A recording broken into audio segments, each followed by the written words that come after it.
പൂർത്തീകരിക്കാത്ത bund road ഉദ്ഘാടനം ചെയ്തു. ചുനക്കര ഗ്രാമപഞ്ചായത്തിലെ 2 വാർഡുകളെ ബന്ധിപ്പിക്കുന്ന ബണ്ട് റോഡാണ് നിർമ്മാണം പൂർത്തീകരിക്കാതെ ഉദ്ഘാടനം ചെയ്തത്. റോഡ് ഉയർത്തിയതും ഓട നികന്നതും സമീപത്തെ വീടുകളിൽ വെള്ളം കയറാനും കാരണമായിട്ടുണ്ട്. ചുനക്കര ഗ്രാമപഞ്ചായത്തിലെ 2 വാർഡുകളെ ബന്ധിപ്പിക്കുന്ന ബണ്ട് റോഡ് നിർമ്മാണം പൂർത്തിയാക്കാതെയാണ് കൊടിക്കുന്നിൽ സുരേഷ് എം പി ഉദ്ഘാടനം ചെയ്തത്. 2 വാർഡുകളെയും റോഡ് മാർഗം ബന്ധിപ്പിച്ചാൽ പ്രാഥമിക ആരോഗ്യ കേന്ദ്രത്തിലേക്കും ചാരുമൂട് ടൗണിലേക്കും കിലോമീറ്ററുകൾ ചുറ്റിവരുന്ന ബുദ്ധിമുട്ട് ഒഴിവാക്കാൻ കഴിയും. ഈ ബുദ്ധിമുട്ട് ഒഴിവാക്കാനായാണ് നാട്ടുകാർ സ്ഥലം വിട്ടു നൽകി പാടത്തിന് കുറുകെ ബണ്ട് നിർമ്മിച്ചത്. ബണ്ട് റോഡ് നവീകരിക്കുന്നതിനായി എം പി 25 ലക്ഷം രൂപയും അനുവദിച്ചു. ജനവാസമില്ലാത്ത റോഡിന്റെ അവസാന ഭാഗം മാത്രം കോൺക്രീറ്റ് ചെയ്ത കരാറുകാരൻ മടങ്ങിപ്പോയപ്പോഴാണ് 150 മീറ്റർ ഭാഗം വർക്ക് ചെയ്യുന്നതിനുള്ള ഫണ്ടാണ് എം പി അനുവദിച്ചതെന്ന് നാട്ടുകാർ അറിഞ്ഞത്. റോഡ് ഉയർത്തിയതിനാലും ഓടയിലേക്ക് മണ്ണിട്ടതിനാലും മഴ പെയ്താൽ വെള്ളം വീടുകളിലേക്ക് കയറുന്നുവെന്നും നാട്ടുകാർ പറയുന്നു. 25 ലക്ഷം രൂപ അനുവദിച്ചിട്ട് ആളുതാമസമുള്ള സഞ്ചാരയോഗ്യമായ സ്ഥലം JCB ഉപയോഗിച്ച് കുത്തിപ്പൊളിച്ച് കോറി വേസ്റ്റും കൊണ്ടുവന്ന് നിരത്തിയിട്ട് അത് ഇനി എന്ന് വർക്ക് ചെയ്യുമെന്നോ എപ്പോൾ അതിന്റെ പണി പൂർത്തീകരിക്കുമെന്നോ ഒന്നും അറിയില്ല.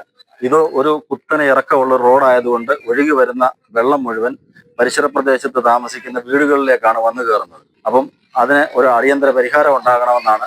ജനവാസമുള്ള ഭാഗത്ത് ഏകദേശം 80 മീറ്ററോളം സ്ഥലത്ത് റോഡ് പൊളിച്ചിട്ടിരിക്കുകയാണ്. പുനർനിർമ്മാണം നടത്താതെ ബാക്കി വന്ന സാമഗ്രികളുമായി കരാറുകാരൻ മടങ്ങുകയും ചെയ്തു.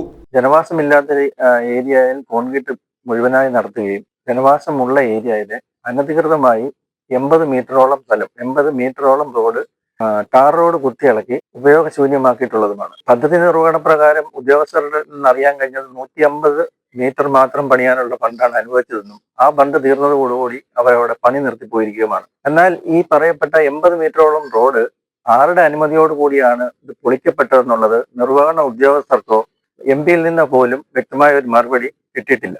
ഈ റോഡിൽ നിന്ന് ഒഴുകി വരുന്ന വെള്ളം മൊത്തമായും എല്ലാവരുടെയും വീട്ടുകളുടെ മുന്നിലാണ് ഇപ്പം കെട്ടിക്കൊണ്ടിരിക്കുന്നത്. ഇതേസമയം റോഡ് പണിയിൽ കരാറുകാരുടെ ഭാഗത്തും ഉദ്യോഗസ്ഥരുടെ ഭാഗത്തു നിന്നുമുണ്ടായ പാളിച്ചയ്ക്ക് പരിഹാരം കാണുമെന്ന് കൊടിക്കുന്നിൽ സുരേഷ് എം പി പറഞ്ഞു. 25 ലക്ഷം രൂപ കൊണ്ട് റോഡ് പൂർണ്ണമായി നിർമ്മിച്ചുവെന്ന് കരുതേണ്ട കാര്യമില്ല. റോഡിന്റെ ഇനിയും പല ഭാഗങ്ങളും ഇനിയും നിർമ്മിക്കേണ്ട റോഡ് പുന്നൂർ റോഡിൽ ചെന്ന് മുട്ടാൻ വേണ്ടിയുള്ള ഭാഗം ഇനിയും നിർമ്മിക്കേണ്ടതായിട്ടുണ്ട്. അതുപോലെ തന്നെ ചുനക്കരയിൽ നിന്ന് ഹെൽത്ത് സെന്റർ അവിടെ നിന്നുള്ള തുടങ്ങുന്ന ഭാഗവും ചെയ്യേണ്ടതായിട്ടുണ്ട്. അവിടെ ആ ചുരക്കര ഭാഗത്ത് ഹെൽത്ത് സെൻ്ററിൻ്റെ ഭാഗത്ത് ഏതാണ്ട് 1/2 കിലോമീറ്റർ ദൂരം ഈ കോൺട്രാക്ടർക്കുണ്ടായ നിർമ്മാണത്തിലുണ്ടായ മിസ്റ്റേക്ക് കാരണം അദ്ദേഹം ആ തുടക്കത്തിൽ അവിടെ പോയി ഇളക്കുകയുണ്ടായി. അവിടെ അത് ഈ എസ്റ്റിമേറ്റിൽ ഉണ്ടെന്ന് കരുതിയാണ് അവിടെ ഇളക്കിയത്. പക്ഷേ എസ്റ്റിമേറ്റിൽ ആ ഭാഗം ഇല്ലായിരുന്നു. അതുകൊണ്ടാണ് പിന്നീട് അത് മക്കടിച്ച് ആ ഇളക്കിയ ഭാഗം മക്കടിച്ച് അവിടെ ഗതാഗതത്തിന് ബുദ്ധിമുട്ട് വരാത്ത രീതിയിൽ താൽക്കാലികമായി ഒരു സംവിധാനം ചെയ്തിരിക്കുന്നത്. News bureau, Charummood.